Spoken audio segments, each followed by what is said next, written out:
ଆଜ୍ଞା, ମୁଁ ଆଜି ଯାଏଁ ବୁଝିପାଇଲିନି ଉତ୍କଳରେ ଯେକୌଣସି ଦିବସ ହଉ, ଯେମିତିକି ସାଧାରଣତନ୍ତ୍ର ଦିବସ ହଉ କିମ୍ବା ସ୍ୱାଧୀନତା ଦିବସ ହଉ କିମ୍ବା ଅନ୍ୟାନ୍ୟ ଯେକୌଣସି ପର୍ବ ହଉ, ସବୁବେଳେ ଭୁବନେଶ୍ୱରକୁ କ'ଣ ପାଇଁ ପ୍ରାଧାନ୍ୟ? ହଁ, ମାନୁଛୁ ଆମେ ରାଜଧାନୀ ଆମର, କିନ୍ତୁ ଅନ୍ୟାନ୍ୟ ଜିଲ୍ଲାଗୁଡ଼ିକର ବି ମହତ୍ତ୍ୱ ରହିଛି ଉତ୍କଳର ଗଠନରେ, ଉତ୍କଳ ପ୍ରଦେଶ ଗଠନରେ। ଅନ୍ୟାନ୍ୟ ଯେମିତି ପାରଳାଖେମୁଣ୍ଡି ପାରଳା ରାଜାଙ୍କ ଦ୍ୱାରା, ତ ସେମାନଙ୍କର ଐତିହ୍ୟ, ସେମାନଙ୍କର କାରୁକାର୍ଯ୍ୟ, ସେମାନଙ୍କର ବଳିଦାନକୁ ମନେ ପକାଇ ସେମାନଙ୍କ ଐତିହ୍ୟକୁ ବି ଏଥିରେ ସ୍ଥାନ ଦିଆଯାଉ।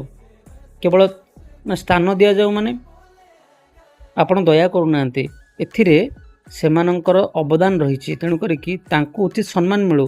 କେବଳ ଭୁବନେଶ୍ୱରକୁ ଲାଇଟିଂ କରିଦେଲେ, ଭୁବନେଶ୍ୱରକୁ ରାଜକୀୟ ଢଙ୍ଗରେ ସଜେଇ ଦେଲେ ଏହା ଉତ୍କଳର ଗଠନ ବା